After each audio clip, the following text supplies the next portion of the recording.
Hey, hey. Really the only thing that gon' be normal is distribution. Normal folks gon' infuse some. Optimize your lineups and you feed the rest, you mute them. Turning it up, these numbers are loud. Peeping this game from a nimbus is wild. Making it rain. While I embrace all this risk, I'm insane. Talking about that best bell, I'm the best rest till into the next world. Guess I got next still. BestBell, I'm the best rest till into the next world. Guess I got next still.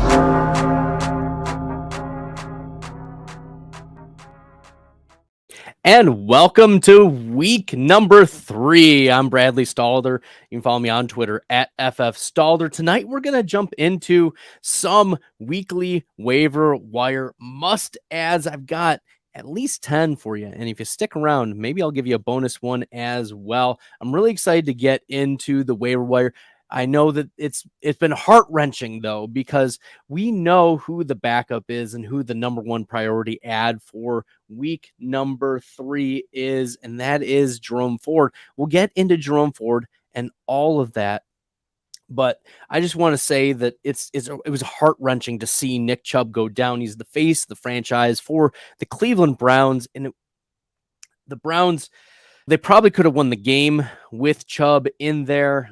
The Steelers are one of the worst run defenses right now, and we saw what Jerome Ford was able to do when Nick Chubb was out, but Chubb was already at 6.1 yards per attempt, and that was only with a long run of 20 on the season so far. So he was consistently churning out the yardage, just like we knew he would be. Prime Nick Chubb, and now he's out for at least the rest of the season.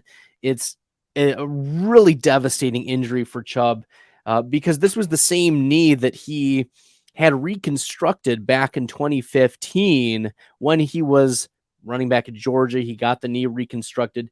We anticipate that there's going to be more development about Nick Chubb's knee injury coming forward, but how we approach this situation is going to be very key. And I think regardless of what free agent running back might be entertained or visiting in Cleveland right now, whether it is Kareem Hunt or maybe some other free agent that might be coming by, or maybe it's Cam Akers who's traded for it. Regardless, I think it is going to be Jerome Ford. So let's start with Jerome Ford as the number one priority ad for week 3. We've already seen Jerome Ford handle 15 carries each of the last 2 games, once against Cincinnati and the other now against the Pittsburgh Steelers. Jerome Ford, very interestingly enough, a better yards after contact per attempt than Nick Chubb through the first 2 weeks. And in fact, among running backs with at least 8 carries, Jerome Ford is 6th among all running backs in yards after contact per attempt through the first 2 weeks. And he is also 10th overall in rushing yards with 142 on the season. That's tied with Tony Pollard. It's ahead of David Montgomery, ahead of Austin Eckler, of course, who missed a game, but Eckler 117 rushing yards in his first game. It's ahead of Kenneth Walker. It's ahead of a few other running backs, Najee Harris, Ramondre Stevenson, even through the first 2 weeks. And so Jerome Ford, I project, is going to handle the majority of the load moving forward. It's clear that Pierre Strong is operating as the backup. It depends on who's going to come back to Cleveland, whether it's Kareem Hunt or whether Cam Akers is brought in. But I'm still projecting Jerome Ford to be the back the remainder of the season, which is why you should be bidding 75 to 100% of your fab on Jerome Ford. Once again, this is a run-heavy team in Cleveland with an offense that struggles to do anything else. Like Deshaun Watson does not look like himself from the couple seasons ago where he led the NFL in passing yards. Instead, it's been Nick Chubb, but we saw a 69-yard run against the Pittsburgh Steelers by Jerome Ford. Now, do I think Jerome Ford is going to maintain that level of efficiency? I don't think that level of efficiency, But Cleveland has a strong offensive line, yes, hampered by the loss of Jack Conklin in week 1, but I think Jerome Ford is going to be the volume play moving forward. He's going to be a solid running back week to week, and we saw him involved in the passing game as well. Jerome Ford, over the last 2 games, has been involved in the passing game. So 3 receptions, 25 yards, 4 targets through the first 2 games. And I don't anticipate Pierre Strong vulturing Jerome Ford like he did in this week 2 game, but that's why we need to be in on Jerome Ford, right? A 5th round pick out of Cincinnati by the Cleveland Browns a couple years ago. And we need to be, he's been waiting in the wings. We've been waiting in the wings, and now for the rest of the season, it's going to be Jerome Ford. He's available in nearly more than 85% of leagues. In some deeper leagues, he may have been picked up already as a handcuff consideration, but Jerome Ford is a player that we need to be making a priority add in your waiver wire. So go and get him, spend the fab. This is the time to do it. You don't want to be waiting for the bag. We saw the if you have any fab left over from the Puka Nacua scenario from last week, where I said the Puka Nacua was a must add, even though I wasn't sure if he was a must start. Yeah, he was a must start. Puka Nacua has been absolutely crushing. And y'all can go through my tweets. Y'all can go through my tweets and find where I tweeted about Puka Nacua back in March, Puka Nacua back in May and June and July and August and so on and so forth. But I'm not going to victory lap again for Puka Nacua. Y'all need to be picking up Jerome Ford. He was a player I should have drafted a little bit more. I have 3% of Jerome Ford in my underdog leagues and a little bit more in the DraftKings, but Jerome Ford in the redraft should mostly be available for you, and you should be using your first waiver priority on Jerome Ford. You should be putting 75 to 100% of your fab, unless you are all set at running back. But this is the opportunity to at least put, let's say you're not interested in Ford. You don't want your league mates to get away with a cheap Jerome Ford, though. So at least put a bare minimum waiver bid of what you would like to put on. And this is just a way to keep the rest of your league honest if you're going by fab bidding. So you may not even be interested in Jerome Ford. Fine. You be you. You can play how you want to play, but you also should consider that you don't want your league mates getting a really cheap running back too, who could have some nice matchups moving forward and is definitely going to be the starter sans some surprise, because while the Browns have reportedly reached out about Cam Akers and have had Kareem Hunt come in and visit, it's clear through the first 2 games that the Cleveland Browns coaching staff, they, number 1, love Jerome Ford. I had been saying that all off season. And number 2 is they let him handle 15 touches, 15 plus touches in each of the first 2 games. So it's clear that the coaching staff wants to use Jerome Ford. We're not certain about the Browns using any other back, but what we do know is Jerome Ford is the answer. So go and get Jerome Ford. Use your fab. Keep your league mates honest. Even if you're not interested, you should be putting in a bid for Jerome Ford. All right. You should also be targeting Roschon Johnson. I feel like I've been talking about Roschon Johnson for a few weeks now, but it's a clear indicator that Johnson is the number 2 back for the Chicago Bears. Yes, the Bears have struggled a little bit, but on the season, Roschon Johnson's 74 PFF rush grade is respectable. Only 9 attempts, but we're talking about Roschon Johnson. He had 29-yard rush, 2.11 yards after contact per attempt. Not terrible. He had a rushing touchdown so far this season, and he has 9 targets through 2 games, 8 receptions, an 85 pass block grade. I think it's going to be a bit before Roschon Johnson takes over this backfield because Khalil Herbert is playing well. Okay. I know Khalil Herbert's yards per carry aren't great, but he's out rush graded Roschon Johnson. He's out pass blocked, or at least been close enough in the pass blocking. His yards after contact per attempt has been great, and missed tackles forced has been great.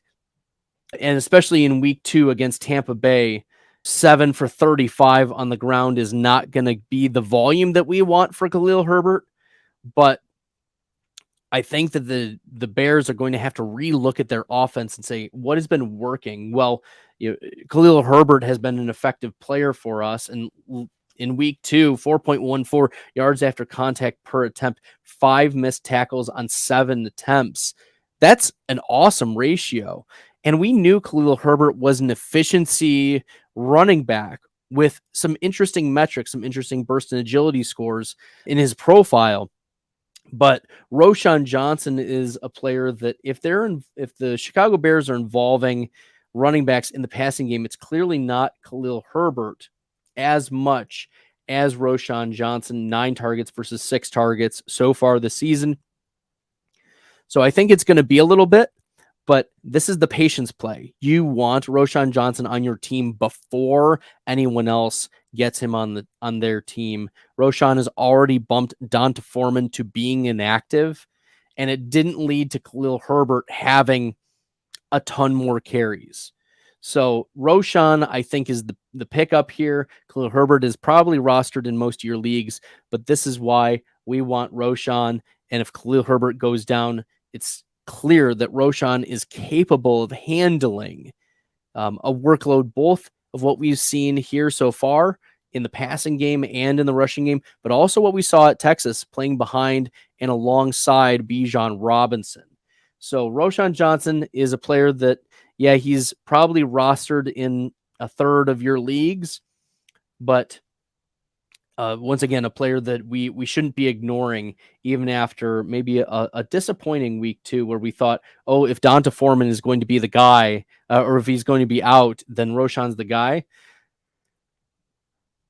Still, 32 rushing yards on 4 attempts. You can't ignore that type of efficiency. A 29-yard run looks really, really nice against Tampa. So continue to attack the waiver wire for Roschon Johnson. All right, another player that we need to be attacking, and this is a wide receiver surprise, Rashid Shaheed. Yes, we want to be getting Rashid Shaheed on our lineups because when we look at the wide receivers for the New Orleans Saints, we've been seeing some nice volume coming from those wide receivers. Through week 1, it's been obviously Chris Olave with the targets, 21 targets through 2 games, and then Michael Thomas at 17.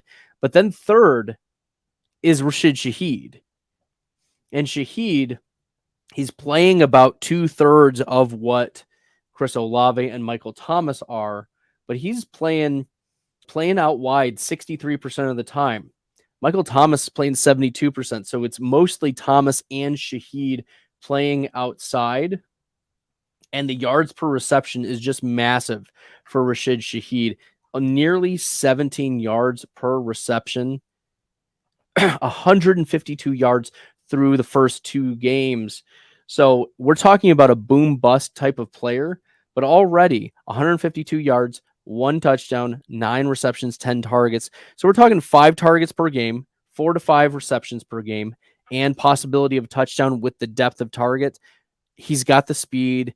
This is a boom type of player. And so I like, especially once we start getting into bye weeks, Rashid Shaheed getting into your flex consideration, and you don't want to be fighting for him when the bye weeks come up. So this is the time to pick up a Rashid Shaheed, where he's shown some real nice efficiency. A 77 PFF receiving grade is very respectable. And if anything happens to Michael Thomas, because Thomas has been injured in the past, Thomas is not playing as much in the slot, given that Jawan Johnson is operating a lot in the slot and Olave is also at a 43% clip in the slot. So Michael Thomas is playing a lot more on the outside. And if he's getting tangled up on these higher ADOT plays, or if he's getting played tough by defensive backs, that's recipe for getting your feet tangled up and getting some big hits. So Rashid Shaheed, if Michael Thomas goes down, I think would be a significant beneficiary. So Rashid Shaheed is a player that, rostered in less than 40% of leagues. You should be going and getting some Rashid Shaheed. I'm back. Miss you. We love it. Do you remember me? Yes. Yes. It's been a minute, but happy that you're back. Sup, Serendipity Trick Shots. Appreciate you jumping in. We're going to keep talking through some waiver wire ads. We've hit on Jerome Ford already, Roshan Johnson, and Rashid Shaheed. Jaden Reed. Let's get some Jaden Reed in the building, okay? Because Jaden Reed among wide receivers, let me do some filtering here. Yeah, Jaden Reed is 21st among wide receivers in PFF receiving grade, 76.7. He's playing very well. The problem is the snaps. Jaden Reed has only played 38 pass snaps, which is like halftime player, not even halftime player. But when he is out there, Jaden Reed, 85 yards, 2 touchdowns on 6 receptions. He's been an efficiency guy, played very well, second round pick. And so we want to be picking up more Jaden Reed because his role is only going to increase. It's only going to improve. And we've seen some good games from Jaden Reed already. If you look at what Jaden Reed has done, he's already improved his receiving grade over the last couple games, right? He's playing a lot in the slot. And as Jordan Love gets more comfortable, right? This is what the coaching staff, the Green Bay Packers, have said. They've said they're going to lean on the defense to start the season, and then they're going to give Jordan Love more of the reins as the season goes on. And especially with Christian Watson, still dealing with the hamstring injury that's cost him the first couple games, Jaden Reed continues to be a strong start as we're moving forward and an important stash. The reason why he's only 12% rostered is because we haven't had the confidence to be able to play him except in really deep leagues. So for him to go 4 for 37 and 2 touchdowns, that looks really nice. And we want to continue to buy into these early day 2 draft capital wide receivers who have flashed upside and are improving their participation. So we like that he got more targets and more receptions in this game. He had 2 touchdowns against the Falcons. And as the Green Bay Packers are trying to manufacture offense with Aaron Jones out, for instance, and A.J. Dillon really getting stifled, Jaden Reed was an option for them. And so I think that that's going to be a role that we're going to want to see Jaden Reed continue to improve on as the season goes on. But he's given us reasons to believe. And so stash Jaden Reed as we're going forward. Okay. We got some questions in the chat about some players to pick up. We'll definitely talk about that. Is Matt Breida a good guy to get if Ford is gone? Not really. I'm not a big fan of Matt Breida. Matt Breida is not a player that I'm targeting because I think that Matt Breida is not very good. Matt Breida's claim to fame is that he is a pass-catching running back, right? He's able to catch balls out of the backfield. He can fit into that Saquon pass-catching role. Not very good. In fact, Matt Breida had a 26.1 PFF receiving grade so far through 2 weeks, which is very bad. And then looking at Breida's rush grade, 65 is not great. 3 for 14 on the ground, including a fumble already for Breida. Not a player that I want to be targeting. Only one other running back has carried the ball for the New York Giants, and that's been Gary Brightwell. He had 1 carry for 5 yards. So this might be a situation where the Giants try out their rookie running back, Eric Gray, who profiles as a between the tackles, pass catching back out of Oklahoma. Gray, I believe 5th or 6th round pick, was not a player that got high marks out of the NFL draft, but he might be a player that we could be looking at and saying, hey, maybe the Giants want to see what they have in him.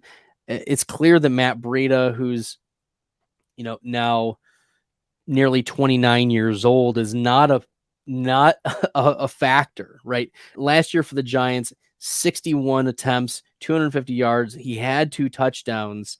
a decent rush grade, but we know what Matt Breida is. His ceiling is probably 12 fantasy points. Do you want to take your shot on a Matt Breida, or do you want to take your shot on like Kendre Miller might be available, or a Devon A-Chain? We know Matt Breida isn't good, and we know he's not going to be able to carry the load for more than about 10 or 12 carries. So that's not a player that I'm going out of my way to target. If you're in a really deep league and you do need someone with a pulse, Matt Breida, fine. But I'm not going out of my way and spending a significant amount of fab to get Matt Breida at all. And I'm willing to eat an L on that if that's the case. If I lose about Matt Breida, so be it. But I think that there are much better bets for swings of upside and having a 3-down roll than Matt Breida that might still be on your waiver wire. Emily Collier, would you trade Garrett Wilson for DeAndre Hopkins? This is a tough one because we like Hopkins and his target share, but also Garrett Wilson is the new shiny toy who has shown that he can be a producer even with bad quarterback play. My concern is that Hopkins could very much fall off a cliff and just deal with the injury bug. So Garrett Wilson, I think, is the lean right now, but I wouldn't go out of my way to go acquire DeAndre Hopkins. Like I would just hold on to Garrett Wilson. It's mostly a zero-sum gain at this point because both passing offenses are suspect. Like Ryan Tannehill can have his spike weeks, but it's going to be because of DeAndre Hopkins and Treylon Burks. And same thing with Zach Wilson. Like it's going to be because Garrett Wilson is a baller that Zach Wilson is a thing. Would I trade him? I wouldn't go out of my way to do that. No. Zach Moss. Yeah, Zach Moss is going to be a target for us, I believe, looking at the Indianapolis Colts and how they deployed Zach Moss last week, right? 18 carries, 88 yards, nearly 5 yards a carry. He had the touchdown against Houston. Houston's an easy defense, though. And Indy instead is facing Baltimore this week, which is going to be a much more difficult matchup.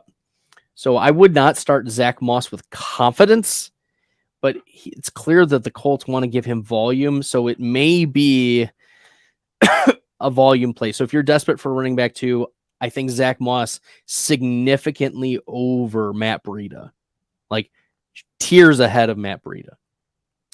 Do you trust Kadarius Toney? Trust is a strong word, Serendipity Trick Shots. Trust is a very strong word, and I don't think we can say trust for Kadarius Toney because look at what he did in week 1 and then compare to what he did in week number 2.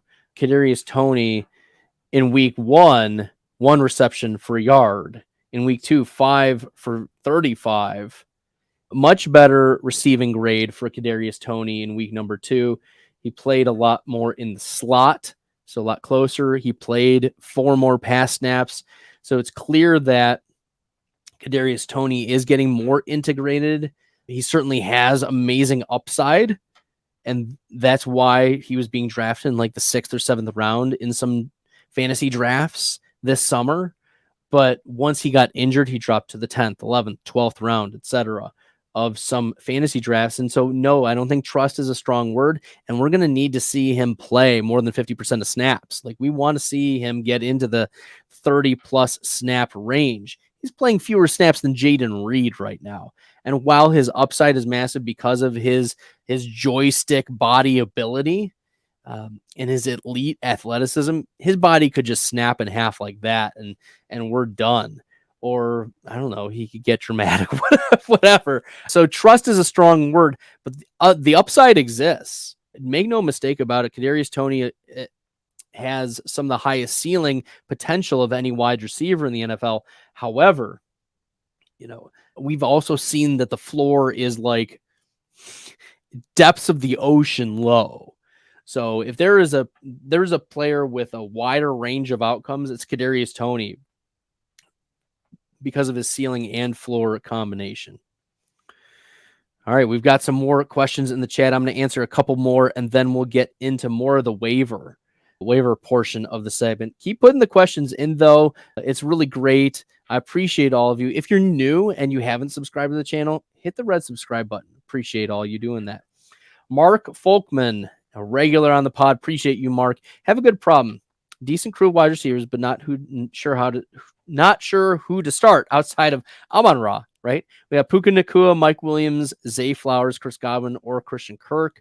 3 wide receiver slots, half PPR, flexes, running back, Kyron, maybe. Yeah, I think you're starting Amon-Ra for sure.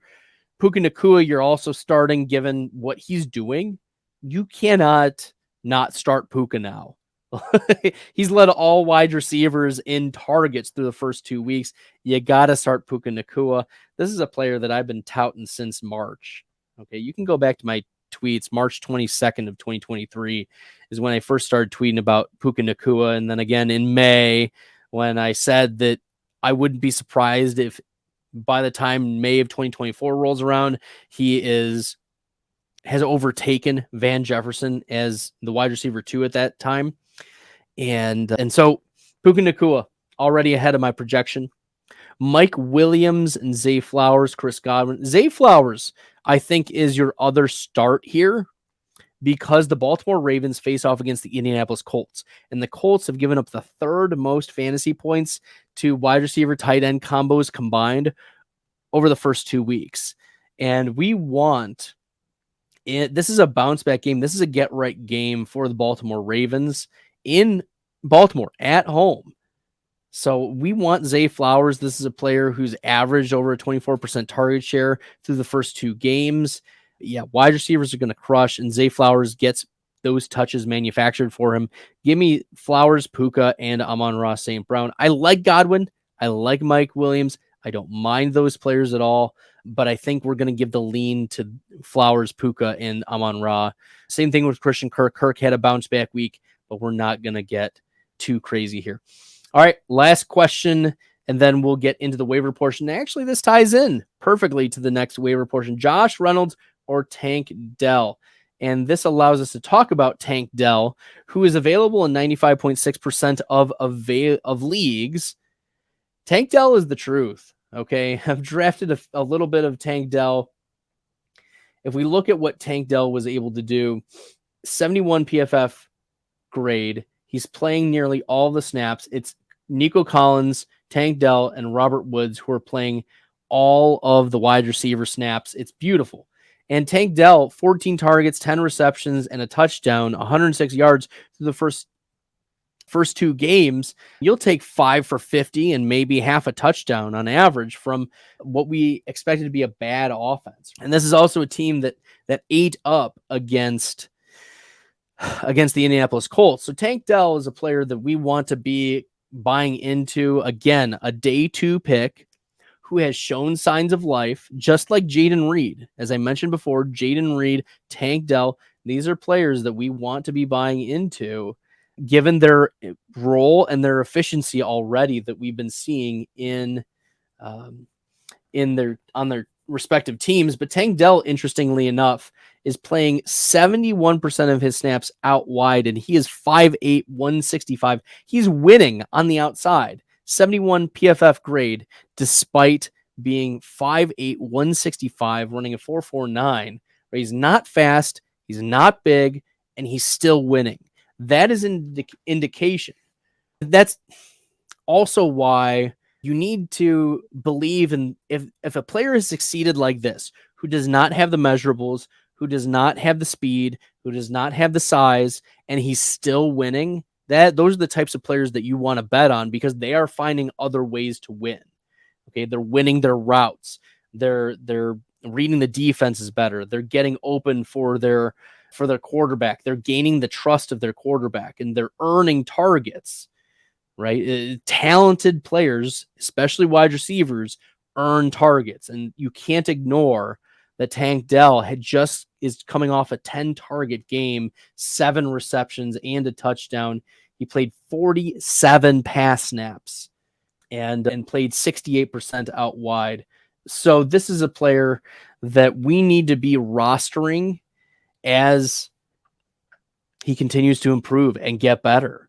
And as this Houston team gets better, remember, this is a game that CJ Stroud came in with a shoulder injury. He was questionable for this game and still Tank Dell winning on the outside.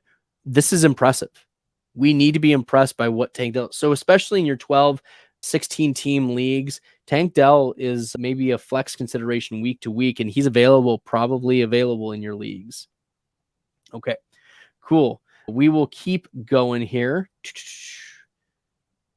with questions in the chat. Appreciate y'all. Continue to crush the chat. Let's see here. The Joker, who to drop for Jerome Ford? Khalil Herbert, Tyler Algier, Alexander Madison, or none? You can drop Chig maybe. Okay. Yeah, so I think I would take Jerome Ford over Khalil Herbert, over Tyler Algier, over Alexander Madison. I take him over all of them, but if I'm dropping one, it's probably Khalil Herbert. I'm not sure that he's going to get the volume that we want. So give me Khalil Herbert as your drop in replacement of Jerome Ford, Joker. Should I drop Treylon Burks for Jaden Reed? I don't think so. I don't think Jaden Reed is playing enough quite yet. We can look at what Jaden Reed, who pulled out the touchdowns. You got to give him credit. He executed very well. But Treylon Burks, 5 catches for 94 yards and no scores, but 7 targets through the first 2 games. Remember, Burks was coming off of that injury, the knee injury, and I think he will continue to get better. Playing 59 pass snaps, that's in line with what DeAndre Hopkins and Nick Westbrook-Akine is doing. If you're in like a 16-team league and you need a flex play, like a desperation flex play, Nick Westbrook-Akine is a player that you need to be considering. 7 catches, 83 yards, had a touchdown. He's a full-time player, 62 pass snaps, 55 receiving snaps, running around on 89% of his routes are on his snaps, and playing mostly out of the slot, like nearly 50% out of the slot. So Nick Westbrook-Akine, if you're desperate, he's played all right. And so I think that if you're in like a 16-team league and need a flex spot, Nick Westbrook-Akine is a player that has earned double-digit targets. He's second on the team in targets, only behind DeAndre Hopkins, who has 17. Consider Nick Westbrook-Akine as a really deep stash. Treylon Burks, though, I think better days are ahead. So I would not drop Treylon Burks for Jaden Reed quite yet. Okay. The Joker is, we'll see if we can get Kirk Cousins with one of those players in the second waiver. Yeah, I would prioritize Jerome Ford over Kirk Cousins. I have Bourne and Shaheed. Should I drop any of them for Tank Dell? Okay. Brandon Cooks, Elijah Moore, Reynolds, Atwell. Yeah, I need to refresh on Kendrick Bourne. Remember, Bourne, 4 receptions, 9 targets. The problem is with Bourne is that he's running like 70% of his snaps out wide, and Mac Jones is one of the worst passers right now in terms of passes thrown 20 yards down the field to be able to catch. And that's what Kendrick Bourne has been doing. So that's going to be a problem. It's also a problem that Kendrick Bourne took a massive step backward in terms of pass snaps with Devontae Parker back. He played half of the previous week with Devontae Parker back in the lineup, and Parker had like 8 targets, 7 or 8 targets. So even though Kendrick Bourne had 9 targets in this Miami game, he was not a starter and not a player that I'm going to be confident moving forward. So I would drop Kendrick Bourne and let someone else have to deal with whether or not to start Kendrick Bourne. I'd rather have Tank Dell. Or maybe if your injured list is empty, you can put in Brandon Cooks there. I like Brandon Cooks as a stash on your IR. So consider that. Okay. Cool. Should we start Waller versus San Francisco or Henry versus the Jets? Yeah, I think you're still starting Hunter Henry, even though both are tough matchups. Waller is leading all tight ends in receiving yards, but Hunter Henry is second. Okay, so this is both are tough matchups, but I think we still give the lean to Waller. I don't think we can get that spicy quite yet, but Waller's the better athlete. Waller is running a lot of those wide routes, not just in the slot. Hunter Henry is third in tight end slot snap percentage, only behind Mark Andrews and Mike Gesicki. So Henry has an improved role this year, but I don't think we go too hog wild. And I think we're still going to go Waller over Henry in this matchup. San Francisco is a little bit more vulnerable than the Jets are. So let's go with Waller. Who to pick up? Ertz, Laporta, Schultz, Ferguson, or Freiermuth? Oh, man. I know Freiermuth had a bad game, but I'm still a believer in Pat Freiermuth as the talent. Laporta, though, I think is going to be your consistent 5 catches for 50 yards and with the touchdown possibility. So when it comes to consistency, I think we're going to go with Laporta. Ertz has the blemish of being on the Cardinals. Even if he gets 8 targets, it could be for 30 yards. And Schultz has not been great for us. Ferguson... His first game had a lot of expected fantasy points. In the second game, he just had the touchdown. So we don't know what to believe about Jake Ferguson because he's supposed to have that role, but we're not trusting it. So I think I would go with Laporta is probably the lean I would go out of all of these. I do Freiermuth, though, as well. If you have space, you could pull off both.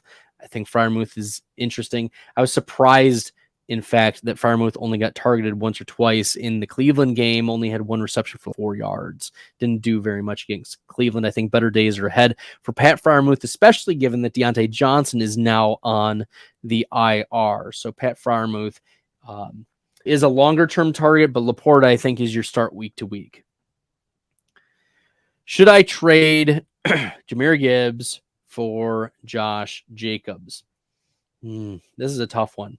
This is a tough one because Josh Jacobs has not done great, but Jahmyr Gibbs is also a player that has played lower than the expectations, even though his targets and target share has been there. 26% target share is nothing to scoff at for Jahmyr Gibbs. So with Devontae Adams, though, dealing with the concussion issue, Jacoby Myers, I think that's short term. Long term, I think you're just keeping Jahmyr Gibbs around. David Montgomery is expected to miss a couple weeks. He's day-to-day officially by the coaching staff, and we know that running backs lie. Let's just take a second, take a step back, and just recognize that running backs lie. Saquon Barkley is like threatening to hold out. The next day, boom, signs an extension. Miles Sanders says, "Don't draft me for fantasy." Has a 10-touchdown season and a career year. David Montgomery says, "I'm going to be out for weeks and weeks and weeks." And then his coaches come out and say, "Actually, you're more day to day." So I think Jahmyr Gibbs is going to be just fine, regardless of what happens to David Montgomery. His target share is going to be there. And I think they're going to rush him just a little bit more.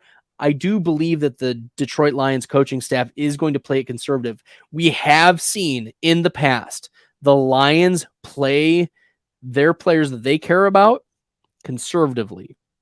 They were, for instance, the Lions last year were very conservative in how they brought along Jameson Williams from his ACL tear, right? We need to notice these patterns of how the Lions have been treating their players. Like the Lions believe in Jameson Williams. They believe that he can progress as a player, and that's why they were just easing him in at the end of last year. And so I think that and last year the Lions had a game plan for DeAndre Swift after his injuries. The Lions are very disciplined about the game plans they have for their players.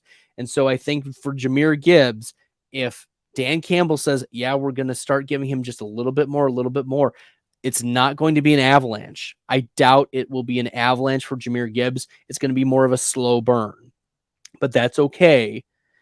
I think just stashing Jahmyr Gibbs for his massive upside is the play here.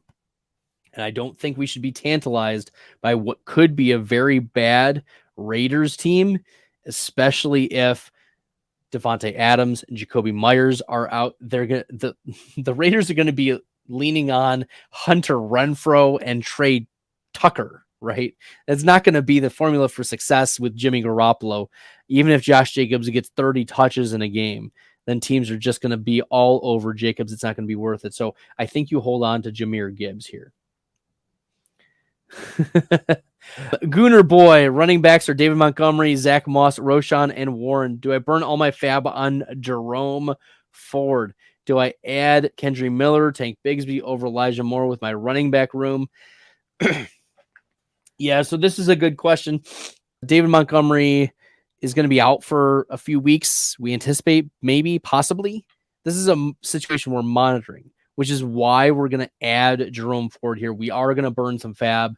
We are going to go in on Jerome Ford.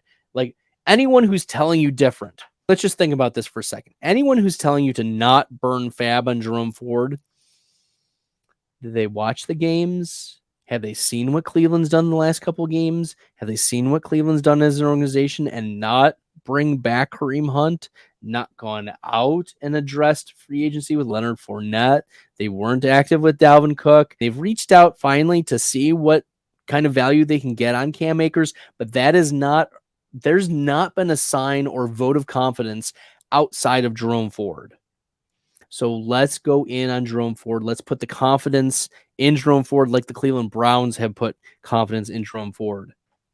And if I'm adding any of those running backs, I think it's Tank Bigsby, even though he goose-egged in week 2, because if it's either Tank Bigsby or Kendry Miller, give me Bigsby because Miller might still be dealing with the knee injury. We're not sure. We'll see. Bro, Cam Toe, starred Josh Kelly. Good thing I also started Kyron Williams. Didn't listen to you entirely. Yeah, so Kyron Williams, that was a surprise start. But Joshua Kelly was a player that I thought would be mid running back 2 with the volume that he would get. He had shown in the past that we should have concerns about volume. And as I mentioned in a bunch of my videos, he was a volume-based running back 2. And even for the LA Chargers, looking at who else handled rushing volume, right? Joshua Kelly in week number 2 handled 13 carries. Only 4 carries went to Elijah Dotson and 1 carry went to Isaiah Spiller. So this was the volume play, but he didn't get the efficiency and he didn't get goal line work to convert. So it just, the floor fell out, but we got the volume that we wanted relative to the other running backs. Like out of the 18 running back carries, Joshua Kelly handled 13 of them and 15 snaps out of the 21. He handled the majority. He got the volume that we wanted. He just did not do much with it.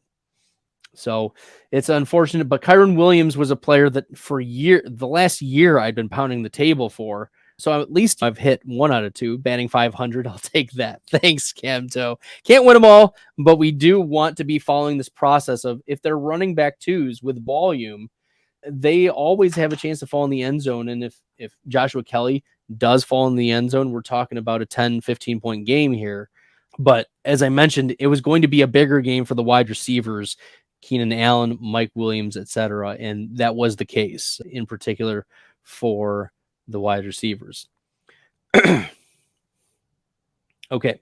12-team PPR. I have Saquon, Jacobs, Sanders, Pirine, Roshan. Should I drop Pirine for Kyron or Ford? Yes. Yes, that's an easy drop. That is an easy drop. I appreciate you asking me that because we do want to mix in some of these easy questions here and there. There we go. I'm here for, yeah, you need to be dropping Pirine for Kyron or for Ford. This is the way. This is the way. Okay. There we go. You better be right. What to think about Jerry Jeudy? Yeah, so Jerry Jeudy was a player that I was hesitant to rank highly in week number 2 because he was coming off the injury and we hadn't seen what he wanted to do in week 1. So this wasn't a player I was like going out and saying you need to aggressively put him in your lineup. And he didn't do much, right? 3 for 25. He played almost all the snaps, which is encouraging. So he can be a flex play for us, but I'm also not super enthused going into week number 3. Marvin Mims had a massive game, 2 for 113 and a touchdown, even though Mims didn't play very many snaps. And that's why he's not going to be on my waiver wire list quite yet. We want to see some more snaps from Marvin Mims. At least Jaden Reed is getting like 18, 16, 20 snaps. Unfortunately, Marvin Mims, only 7 pass snaps in this game, ran 6 routes. I don't think that the role is there for Marvin Mims to take over anything yet. We've certainly seen the upside from Marvin Mims, but Jerry Jeudy, I think, can have a better game. So like better than 3 for 25. Maybe it goes 4 or 5 for 60. That would be nice. But we got to see how Jerry Jeudy responds this week if he shows up as questionable on the injury report, because it was a late call of whether he was good to go. But nevertheless. Okay. Also, the Zay Jones flop. So the Nico Collins hate maybe has gone a little bit too far for me. But the Zay Jones flop, the 0 is deceiving. Because if you watch the game, it was a matter of about 3 inches combined. And Zay Jones would have had 2 touchdown catches. Like, he missed it by this much twice. So I'm not too worried about the Zay Jones process, but the Nico Collins hate maybe has gone too far. Maybe I'm needing to come around a little bit more on Nico Collins. My hatred for Michigan players has gone too far. It's okay. My bias is there. Okay, there we go. I traded Nick Chubb for Debo. Let's go. Fleecing him. Oh, boy. Is Joshua Kelly still okay? If you don't have anyone better without a pulse, Zach Moss over Joshua Kelly, I think, is the move. Even though, I don't know, this is still tough. Zach Moss is facing the Baltimore Ravens. It's not good. I don't think either of them are really good. That's not a take that I want to be nailed to or hell-bent to. But that's how gross it is. Zach Moss or Joshua Kelly, right? They're just guys who could have decent running back 2 games. There's just not a high level of confidence. Okay. How much fab for Jerome Ford? 85 out of 100? Yeah, give your 85 out of 100. Like, maybe there are other handcuff backs later on that are valuable. But we've already seen some handcuff situations emerge. Kyron Williams, right? Ask how, ask now. Ask Kyron Williams. Like the J.K. Dobbins, Justice Hill, and Gus Edwards split. That's a pretty even split. We'll talk about Justice Hill in a little bit, but you're putting chips in on Jerome Ford here. There's not going to be very much left. Okay. Whew. Great. Wow. We are crushing. We are absolutely crushing in the chat. I'm going to take a short break and remind everyone, if you're new to the channel and you haven't hit the subscribe button, just smash it. Just smash that subscribe button, okay? Appreciate all y'all jumping in. We've had a lot of fun. I've already mentioned a little bit about Hunter Henry. You need to be not only picking up, but considering starting Hunter Henry. Henry is number 2 among all tight ends in receiving yards so far. He's playing a career high snaps out of the slot. And that's what we want. We want a tight end who's doing that. That's what leads to high upside tight end outcomes. Could he bust week to week? Yes, just like every other tight end. But playing out of the slot or playing out wide allows for more tight end fantasy point, at least a higher ceiling. And so Hunter Henry is the tight end 2 right now in fantasy points. Yeah, we want Hunter Henry off our waivers. And unless you have TJ Hawkinson, Mark Andrews, Travis Kelce, those types of tight ends, you're starting Hunter Henry over Freiermuth. You're starting Hunter Henry over David Njoku, right? Hunter Henry over Kyle Pitts pretty easily right now. So yes, you want to be playing Hunter Henry in most scenarios. All right, another player that you need to be picking up is Tyjae Spears. Tyjae Spears has been absolutely crushing in the rushing game in his minimal usage. You need to be picking him up because Tyjae Spears is tied for third, or actually even better. I mean, that's just week 2. Tyjae Spears is the number 1 running back among all running backs in PFF rush grade. Number 1. He's ahead of Bijan Robinson, ahead of Chuba Hubbard, Nick Chubb, ahead of DeAndre Swift, ahead of Kyron Williams or Christian McCaffrey or Breece Hall or Austin Eckler. Name the running back. There is no running back with a higher PFF rush grade than Tyjae Spears. He's averaging 6.9 yards per carry. He's 5 missed tackles forced on 11 attempts. He's making guys miss. 3 of his 11 rushes have gone for more than 10 yards. This is a huge, huge deal because not only is he being used in the rushing game, he's got 11 carries over the last 2 games, but he's 3 receptions, 6 targets. We talk about valuable handcuffs. If Derrick Henry goes down, Tyjae Spears automatically jumps into better than Jerome Ford territory. Tyjae Spears has the draft capital, previous production. He's got the production profile. He's got the measurables. The only thing he doesn't have is ACLs, evidently. Like, he doesn't have anything in his knees. So might as well just ride him until kingdom come.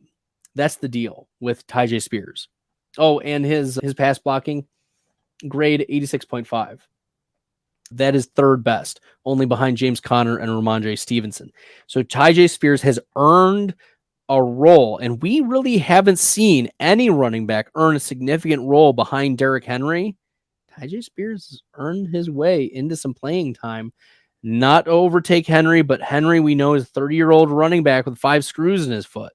So Tyjae Spears is the pickup right now. He's shown us in small bursts his production at the NFL level.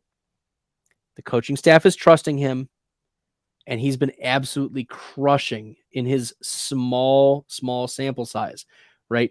Just last week, 8 rushes, 49 yards, averaged over 6 yards per carry. In week 1, right, he had a 17-yard rush, 2 missed tackles forced on 3 attempts. What? This guy makes people miss. So go and get Tyjae Spears. He's available in 85% of leagues. Pick him up. It is worth it. Do it. Do it. Pick up Tyjae Spears. Okay. There we go. Great. Let's keep hitting this. Let's keep hitting the chat. I guess the question with Waller versus Henry, who do you think is going to be able to throw the ball better this week? Daniel Jones against San Francisco or Mac Jones against the New York Jets? I think we're going to go Daniel Jones with the lean there. Nervous about the Giants' offensive line against San Francisco. I get it. There you go.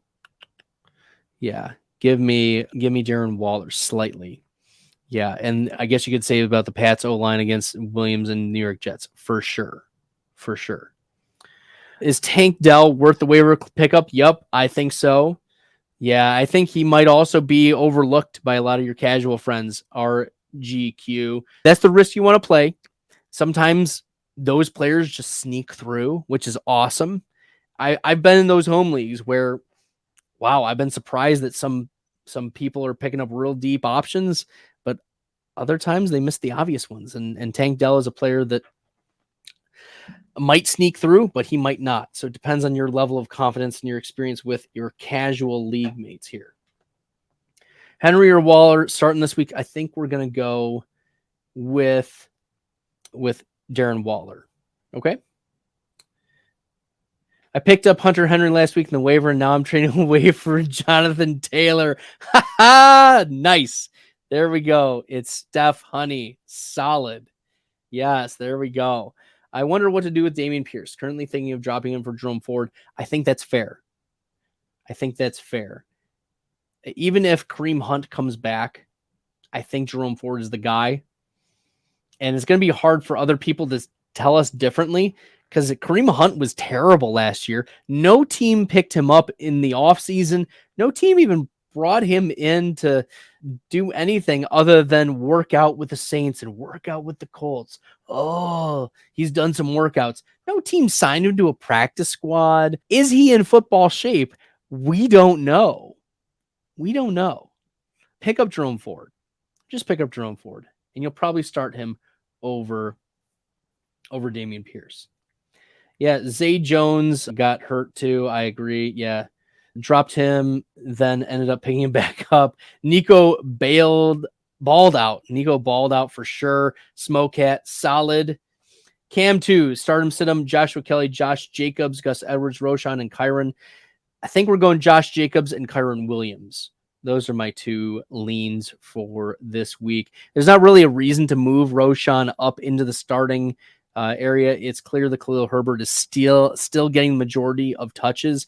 Gus Edwards is splitting 50-50 with Justice Hill. Like, could touchdown variance fall one of these guys' way, like Joshua Kelly? Sure, that's fine. But I think if we're basing all of these on median and even leaning to upside projections, we've seen what Kyron Williams can handle. And we've seen Josh Jacobs have massive ceilings and even in bad games get you 10 points. So give me Josh Jacobs and Kyron Williams right now. Cool. Smokehat. We've got this whole long team. One with Amon Ayuk, questionable. Who should I go with? Yeah, I think you're gonna, if it's start two wide receivers, you're going with Amon-Ra and Ayuk. But if one of those guys starts to be out, like Hopkins is gonna have to be the guy for you. I assume that's James Cook. If it's Dalvin Cook, then I think we want to move Dalvin Cook out of our starting lineup. Dalvin Cook has not shown anything, right? I mean, let's look at what he's done for the Jets. It's been nothing spectacular. 17 carries, 40 yards, a fumble, a 51 PFF rush grade, less than 2 yards after contact per attempt. 61 receiving grade is not much. 4 catches for 31 yards doesn't do much, right? So Dalvin Cook is not the answer for the Jets running back or for your fantasy team, frankly. That's not too good. Yeah, if you want to start Henry, I don't blame you, but I probably lean Waller still. PPR, who should I start at flex? Rashad White or Pickens? Or Pickens over Olave at wide receiver 2 and leave White in? No, you're starting Pickens over Rashad White. We're starting Pickens over Rashad White. Rashad White faced the Bears, which is why he looked good. Anyone looks good against the Bears. Jordan Love looked good against the Bears. Romeo Doubs looked good against the Bears. So yeah, you're starting Pickens. Pickens is a beast. He's a baller. He got 10 targets in this game against the Cleveland Browns. Targets are earned, and Pickens is a dog. Did you see how wide open he got on that busted coverage play for 70 yards? Yeah, Pickens is a dog. Rashad White, not a dog.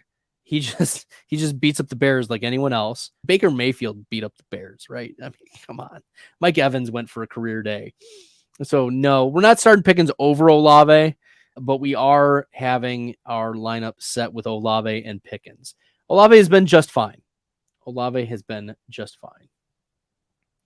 Okay. What are the 4 top waiver priorities? You got to be picking up Jerome Ford, number 1. Okay. I think in flex leagues, you need to be considering picking up KJ Osborne.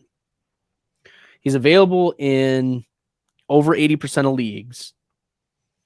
And Osborne is a wide receiver that is operating still ahead of Jordan Addison, but it's getting closer. And Addison may just overtake him in this week 3 matchup because Osborne has not been like great in the efficiency metrics, but he's earned 12 targets, 1 more target than Jordan Addison through the first 2 weeks, and he has a touchdown.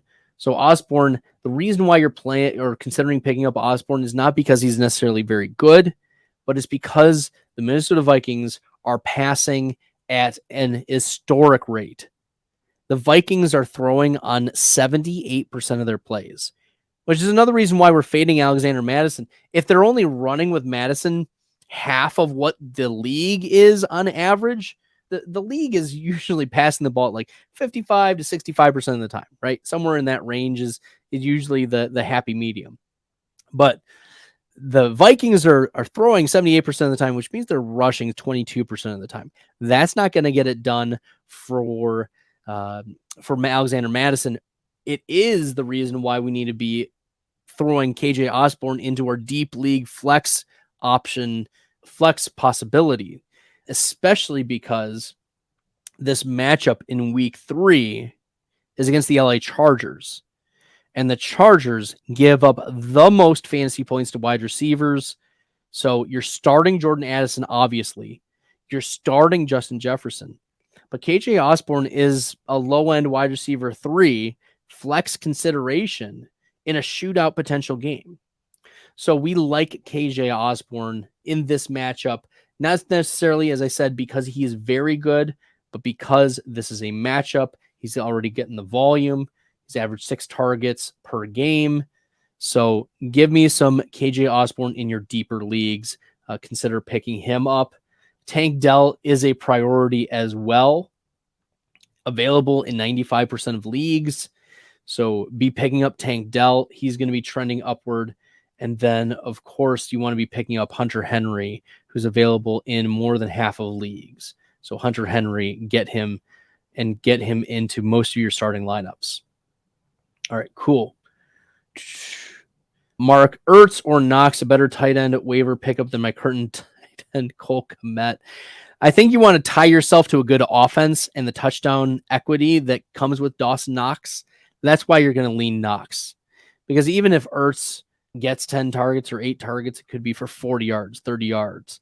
And Knox has a better chance of getting a touchdown than Ertz does of getting 60 yards in a game. So give me Dawson Knox as a better waiver pickup. Should I trade Kirk Cousins or Daniel Jones? You should be trading away Daniel Jones and picking up Kirk Cousins. As I mentioned earlier, Kirk Cousins is throwing the ball at an historic rate. The Vikings, 78% of their plays are passes. That's massive volume. It's elevating all of the parts of their offense. TJ Hawkinson, tight end 1. Justin Jefferson, wide receiver 1. Jordan Addison is a top 18 wide receiver right now. And even KJ Osborne is a wide receiver, low-end wide receiver 3, high-end wide receiver 4, now week to week with the spike week potential. So give me Kirk Cousins as your volume king here moving forward. Even though Daniel Jones might have an interesting floor and possible ceiling, we don't trust that offensive line for the New York Giants. And we also are concerned about the high upside possibility of the wide receivers. Jalen Hyatt had a nice game, but is not running the routes. It's similar to Marvin Mims. So we're just holding on tight. There we go. So there, yeah. T. Higgins or Puka Nacua? This is a tough one. I don't even know how to answer this one now because Puka has been crushing. How can we move away from Puka Nacua? T. Higgins, though, I think, especially if Joe Burrow is out, and Joe Burrow is very questionable for this week 3 game. The calf injury seems to be re-aggravated from the week 2 matchup. So I think you should plan on starting Puka. Wild that I'm saying this in week 3, but plan on starting Puka over T. Higgins. Oh gosh. I just want to share some trauma. Lost by 27 to the Mahomes, Mostert, Zach Moss, Nico Collins, Hollywood, Kelsey, Lockett, Dallas, D, and Bass. Oh, gosh. That's terrible. I'm so sorry, Jonesy. Okay, Kirk Cousins for Daniel Jones or just keep Cousins? Yeah, keep your Cousins. Keep Cousins. Okay. Ooh. Trade Jacoby Myers for Jerome Ford. Yes, you should. Yes. Add Ford, drop Jacoby, add Collins, drop Zay, bench Kelly, Judy, and Roshan. Sounds like a plan to me, Camto. Okay, let's see. Danny Dimes, you had Danny Dimes, CMC, Rashad, Adams, Olave, Komet, James Cook, Pac D, McManus, and still lost. Oh, that's terrible. There we go. Woo. Sweet. Let's see what else. Yeah, we're just crushing it. So if you guys are new, make sure you're like smashing that subscribe button. If you like the content, Oh, let me reset here for the recording team. I've got this team of video editors behind me that just work their tails off to get all this squared away. So you all see a lot of different videos on my channel. What I do is I video stream it, I download it, and the video team just chops it up and makes it sound a lot better and makes me look smarter. So thanks, shout out to the video team, aka shout out to me because I'm the video team. But so what I do is I chop it up and put it into some usable content.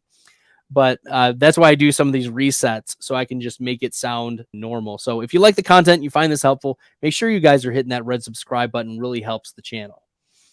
Let's take a look at a few other questions. Let's see here. Yeah, Mark says, thanks for going more than 60 minutes. Yeah, we're on the 68 minutes answering questions. And subscribe, y'all. If you are new, smash the subscribe button. It really does help the channel. So I appreciate y'all's support. I'm trying to answer as many as I can here. I'm also like I've got real day job here and the family upstairs that's sleeping. So I appreciate all y'all jumping in with me, asking questions, going through the waiver wire with me. It's important for all that. Shaky74 says, thanks. Forgot to ask, who's the priority between Kyron and Ford in PPR? Would you empty the fab for them? Who's the priority? I think Kyron Williams is. I think Kyron Williams is the priority because I think I like the Rams offense better, believe it or not, than the Cleveland Browns offense.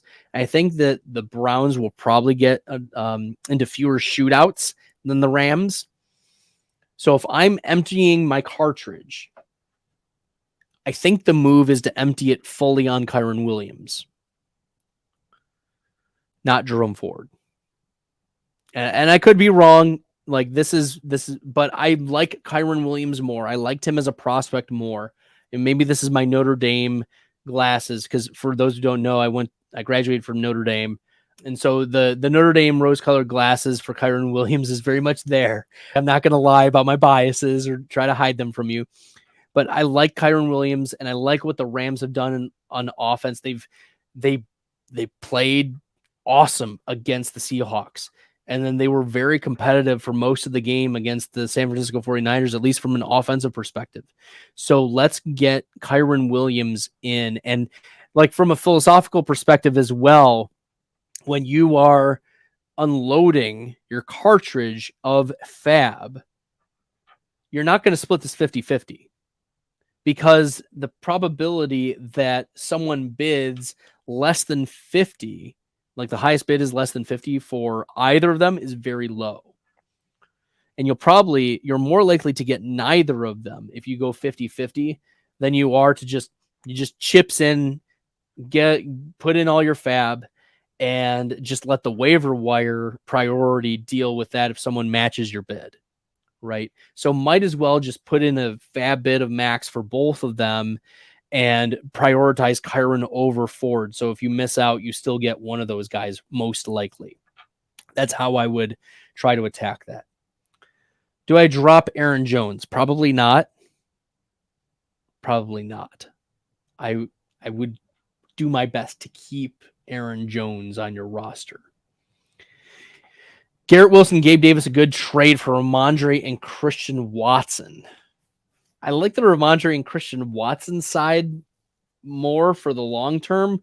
But if you're like an 0-2 team and you need some wins, you need people in your lineup, like Garrett Wilson, Gabe Davis are going to be the lineup people for you.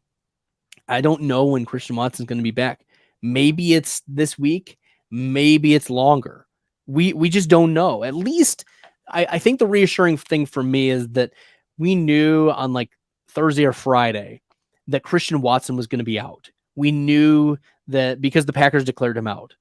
It wasn't until Sunday night or Saturday night into Sunday morning that we found out that Christian Watson wasn't going to be available.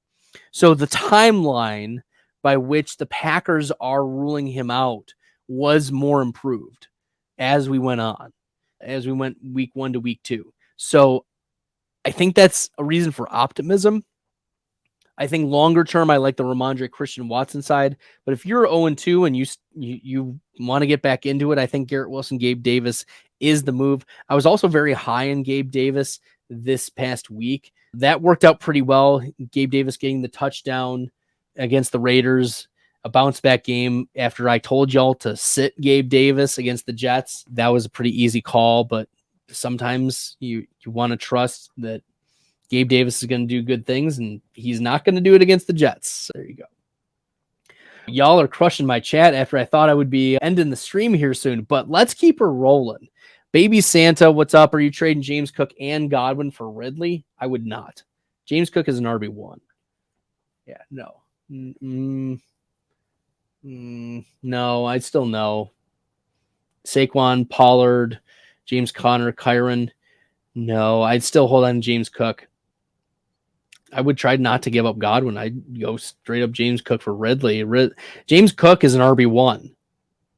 Like James Cook is top 12 in rushing yards. He's top 12 in PFF rush grade. He's top 12 in yards after contact per attempt. He's top 12 in all of the metrics that matter for running backs. And he's been getting a 13% target share, which is exactly what you want from a running back. So yes, you want to be keeping around James Cook.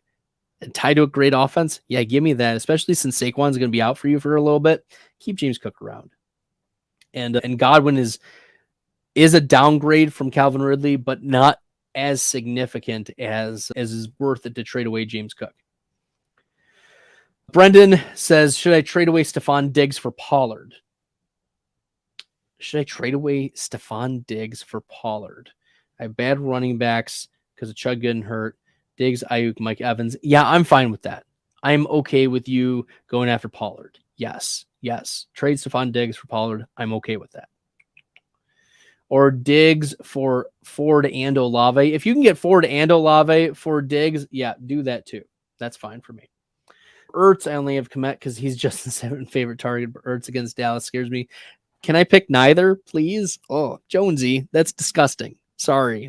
That's like picking between a rotten apple and a rotten orange. Sorry, Jonesy. Best podcast on YouTube. Appreciate Fractal Rain, the Fractal Rain. Appreciate you. Thank you. If y'all are new and you haven't subscribed yet, smash the subscribe button. Appreciate y'all doing that. Rolling Loud highlights. Lost Dobbins and Deontay week 1. Lost Chubb week 2. Trade CMC and Puka for Jacobs, B-Rob, and AJ Brown. Is that Brian Robinson or Bijan Robinson? Because that would shift pretty significant. Lineup is Hurts, Waddle, Lockett, Hawk, Pittman, Moss, currently 2-0. Had to sacrifice. I get it.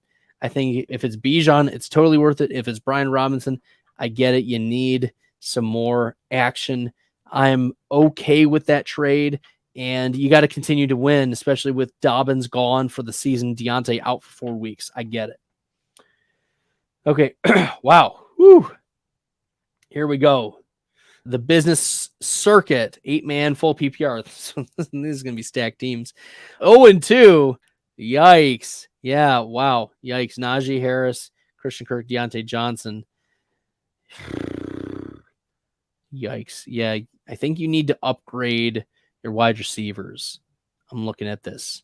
Yeah. You need to upgrade wide receivers. See if you can get Najee plus McLaurin and Gabe Davis to upgrade, give you a wide receiver 1 or 2. I don't even know who you could get for that, but see if you can do a 3-for-1 and just try to see if any wide receiver 1s are available in your league. AJ Brown, buy low. Devonta Smith, you can go after. Chris Olave is fine. If you can swap someone to get Puka Nacua, that I think Puka Nacua is going to continue to get targets. That's great. Okay. Definitely upgrade your wide receiver 1 position. Garrett Wilson is a wide receiver 3. Gabe Davis is a wide receiver 3. McLaurin's a wide receiver 2. So you need a dagger at wide receiver 1. So that's what I would target. Baby Santa, waiver priority. We're going to go after Hunter Henry or Ertz. Definitely Hunter Henry. Start 3, Waddle, Nico, Cooper, Flowers, Tutu. We're starting Waddle unless he's going to be out. We're starting Flowers for sure. Cooper, even with the injury, went 7 for 90. He had 90 receiving yards. So we're going Cooper. And I think we're going Nico Collins. I can't believe I'm saying that. Baby Santa, appreciate you, dog. Appreciate you too. Thank you. Garrett Wilson for James Cook. Yeah, go get James Cook. Go get James Cook. What about James Conner and Godwin for Ridley? James Conner and Godwin for Ridley. Depends on who your other running backs are. Because if you are already set at running back, I mean, you'll probably keep James Conner and Godwin around. I think that's fine. Just keep James Conner and Godwin. Defense question of the Bucs. They play Philly. Yikes. I have Hurts and AJ Brown stack. Thoughts on playing a D against two of my starters? Yeah, that's a bad idea. That's a bad idea. Okay. The best in the biz. Thanks, Baby Santa. Appreciate y'all. This has been a great night. We've been crushing it for 78 minutes now. I appreciate all of you. If you haven't subscribed yet, crush the subscribe button. Appreciate all y'all. I'm going to call it for tonight. We have a question. Saquon, Pollard, Kyron, James Cook still LOL. Yeah, I think you're fine. Just keep it. It's not worth it's not worth losing James Conner for. I would try to strike for a higher ranking wide receiver like a Diggs if you can. Higher than Ridley, but that's what I would do. All right, everyone, it's a great night to be great. Crush your waivers, put in the fab bids, unload your fab, give it all you got.